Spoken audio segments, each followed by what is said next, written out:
जोहार, नमस्कार। YouTube channel देश की बात से मैं शैलेंद्र कुमार। दोस्तों, दिल्ली का ताज किसके पास, आज का विषय लेकर के आया हूं कि दिल्ली विधानसभा का घोषणा हो चुका है। 5 फरवरी को वहां मतदान होना है और 8 फरवरी को इसका रिजल्ट आएगा। तो इसी विषय पे आज हम बात करने के लिए आपके पास हैं। आज का विषय है कि दिल्ली का ताज किसके पास।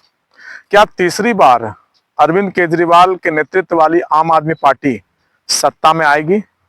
या इस बार जो बरसों से भूख भारतीय जनता पार्टी को है कि दिल्ली के विधानसभा को वो जीतें और उसके बाद वहां पे सत्ता में आए, तो क्या वो भूख समाप्त होगी। तो कह सकते हैं कि इस बार का जो मुकाबला है वो सीधे तौर से भारतीय जनता पार्टी और अरविंद केजरीवाल की पार्टी आम आदमी पार्टी के बीच में होने के लिए जा रहा है। जब से शीला दीक्षित के हार के बाद आम आदमी पार्टी सत्ता में आई, वैसे तो आम आदमी पार्टी सत्ता में अन्ना हजारे के आंदोलन से खड़ी हुई पार्टी है, लेकिन अरविंद केजरीवाल के सत्ता में आने के बाद पूरे देश में चर्चा का बाजार गर्म रहा था और लगातार 2 बार बहुत प्रचंड मैच्योरिटी के साथ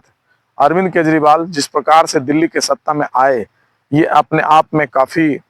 चौंकाने वाला विषय था। 70 विधानसभा सीट में से पिछले भी 2020 के चुनाव में 70 विधानसभा के सीट में से 2020 के विधानसभा चुनाव में 62 सीट जीत करके आम आदमी पार्टी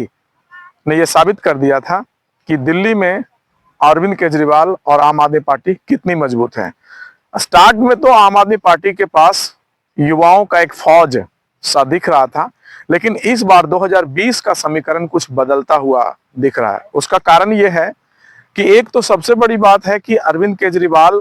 आरोपित हैं, वो बेल पे हैं और बेल पे होने के बाद जो उनकी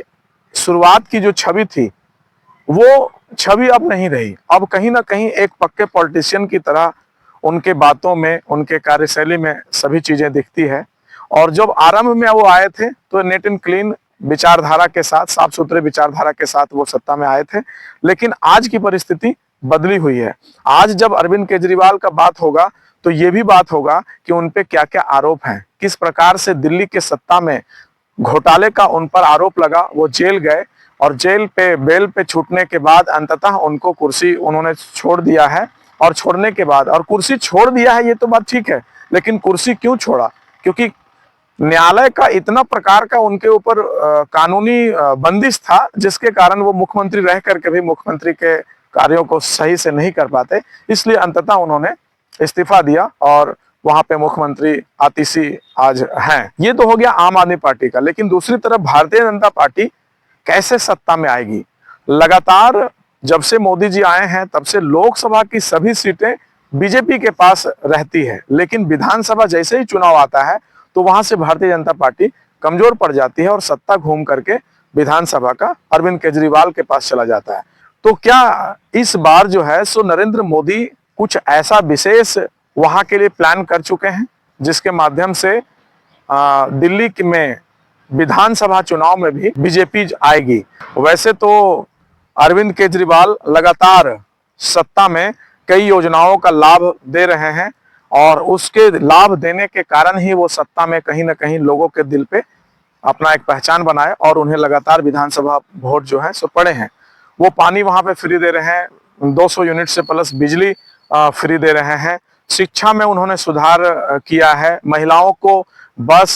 में फ्री व्यवस्था दिए हैं, मेट्रो में भी दिए हुए थे। तो ये कई प्रकार की चीजें हैं जिसके माध्यम से लोग जो है सो आम आदमी पार्टी के तरफ झुके हैं। लेकिन इस बार का जो विधानसभा चुनाव होगा उसमें ये सारे मुद्दे रहेंगे, घोटालों का मुद्दा, शराब में घोटाले का मुद्दा, बाकी अन्य चीजें जो है जो उनपे कई तरह के आरोप लगे हैं, उनके कई नेताओं के यहाँ छापे पड़े हैं, उनके कई नेता बंद रहे, संजय सिंह बंद रहे, मनीष सिसोदिया बंद रहे, उनके और भी जो शिक्षा मंत्री थे वो जेल के अंदर रहे। और इस प्रकार से एक बहुत विशेष रूप से कह सकते हैं कि आम आदमी के कई सारे नेता जो हैं जिनके ऊपर आरोप लगा और वो जेल के अंदर रहे। तो इस बार क्या अरविंद केजरीवाल अंत समय में 2 योजना विशेष करके, एक तो है महिला सम्मान निधि के माध्यम से 2100 रुपया देने का जो वादा कर रहे हैं कि चुनाव के बाद ये चीजें दी जाएगी, और एक है कि आपका सभी बुजुर्गों को, जितने भी सीनियर सिटीजन हैं, सभी को मुफ्त में इलाज का जो वादा कर रहे हैं, क्या ये काम करेगा आम आदमी पार्टी के साथ और फिर से वोटर जो हैं सो आम आदमी पार्टी की तरफ जाएंगे, या फिर जिस तरह से भारतीय जनता पार्टी इस बार प्लानिंग किए हुए है विशेष रूप से कि दिल्ली हर हाल में बीजेपी के पास आए, इसी के लिए वो अपने गठबंधन दल के जो भी उनके नेता हैं, जेडीयू हो, चिराग पासवान की पार्टी है, हम है, या बाकी और भी जो पार्टी जिनका वोटर दिल्ली में विशेष रूप से है, उन सभी से साठगांठ बिठा करके सत्ता में आने के लिए जिस तरह से भारतीय जनता पार्टी तैयार है। अब देखना बड़ा दिलचस्प होगा कि एक तरफ आम आदमी पार्टी के पहले से चले आ रहे कई योजना एवं अंत में जो महिला सम्मान निधि और स्वास्थ्य पे जो उन्होंने सीनियर सिटीजन के लिए मुफ्त में इलाज का वादा किया है, और साथ ही साथ अंबेडकर योजना के माध्यम से जितने भी दलित छात्र हैं उनको विदेश में पढ़ने की जो व्यवस्था, ये तीन प्रभावशाली योजना, और दूसरी तरफ भारतीय जनता पार्टी की केंद्र में सरकार वर्षों से भूख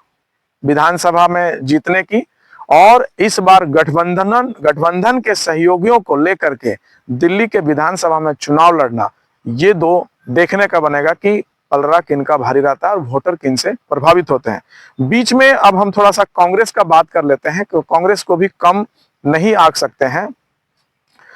10 वर्षों से लगातार कांग्रेस दिल्ली में कहीं नहीं है, लेकिन उससे पूर्व लगातार वो 2 टर्म जो है सो सत्ता में रही और शीला दीक्षित के नेतृत्व में दिल्ली में कांग्रेस का राज रहा। आज शीला दीक्षित भी नहीं है और ना ही कांग्रेस का दिल्ली में राज है। और एक सबसे बड़ी बात है कि जो इंडी गठबंधन बना था, वो गठबंधन भी टूटता हुआ दिख रहा है। 6 महीने पूर्व जब झारखंड में और महाराष्ट्र में आदि में चुनाव थे तो सभी विपक्षी नेता एक मंच पे तो दिख रहे थे, लेकिन जैसे ही दिल्ली और बिहार का चुनाव नजदीक आने लगा है, इनमें आपसी टूट और फूट साफ दिखने लगी है। तो अभी दिल्ली के अन्य विश्लेषणों के साथ लगातार मैं आपके बीच बना रहूंगा। आप भी मेरे साथ बने रहें और मेरे चैनल को अपना सपोर्ट करते रहें। साथ ही साथ विशेष रूप से बिहार जाकर के और बिहार का ग्राउंड रिपोर्टिंग करूंगा कि वहां का राजनीतिक स्थिति क्या बन रही है। तब तक के लिए आप सभी से पुनः जोहार और धन्यवाद। मेरे साथ बने रहने के लिए बहुत बहुत धन्यवाद।